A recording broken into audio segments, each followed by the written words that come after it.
think manifestos are definitely important for young and for old people today. Artist manifestos.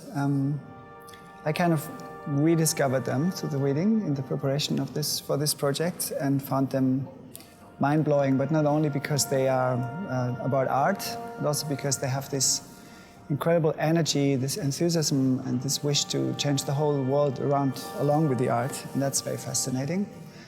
And this is eternally actual because they are mostly written in a phase of life when you're still young, when you just moved out of parents' house. So they have this adolescent energy that also is there because the writers wanted to understand where they stand in their life, right? So it's not only addressed to the outer world, it's also addressed inside.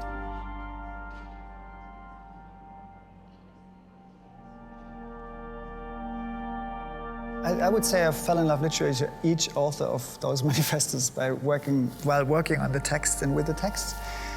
The general recipe was, first of all, I started reading literally every artist manifesto I could get, even those about film, theater, performance, dance, architecture. And then after discovering that they're actually speakable, performable texts, and deciding that I wanted to see them acted out in a contemporary context or in various contemporary contexts, the pleasure was re-editing those manifestos and creating new kind of meta-manifestos out of them. So I didn't change anything, but what I did, I shortened them and I combined them. Or by bringing artists together that had maybe the same thought in their art, although they were 30 years or 40 years apart in their creative time. That was so fascinating. And then once these original texts are freed from the weight of art history, you just discover this pure beauty of thought and of lyrics and poetry in these texts, and that was a great discovery. We call upon all honest intellectuals, all writers and artists, to abandon decisively the treacherous notion that art can exist for art's sake. Even by giving them all to a woman, which has a feminist aspect, but also helps to just free them of the art historical weight.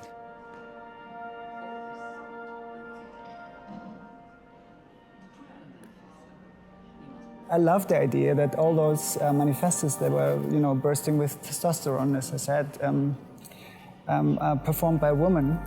Cate and I met through a mutual friend, and luckily in an exhibition of mine, so she could see my work. I'd known of course, her work and admired it for a long time. And so the idea came up to do something together, and then that idea was in the air. And when I was thinking about what could that be, which wasn't easy because the offer is so fantastic, but it's not easy to say okay, yes, I'm going to do this with her. So it was clear for me that she will play many characters, but it wasn't clear yet what it will be. And I came across those artist manifestos and had found my project for her. So once Cate and I started to talk, she also contributed a few ideas, and we played a bit idea ping pong. I hardly can imagine now, especially after having done it with her and seeing how wonderfully she does all that and what she contributed, I hardly can imagine anybody else, any other actor who could actually do that, especially in the time frame that we had and with this complete dedication, devotion and curiosity. And I mean, she seems to be a researcher, constantly trying to find out more about the human condition and complexity and trying to understand it with an artistic curiosity. So I see her work as art as well. So it was really like a collaborative process. Giving it to her helps to address or to bring in people that are normally not so open towards the arts in general, and especially not so interested in art manifestos or writings by artists. But I hope that all that together helps to make those texts more accessible.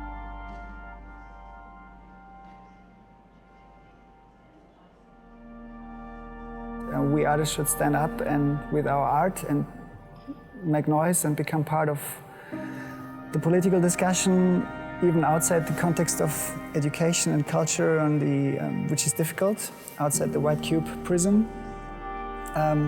Even more in a time, I think, where the political life itself became kind of a talk showy showbiz, and where less and less content is really committed and communicated, and more facade. And So I think we have a role there, a very important role, not only by changing something in the heads of those kind of power makers that might make it once a year to an art opening, but also generally to just speak up and say something and understand this as a need. So whatever an artist has to say, it has to go out. It has to be heard.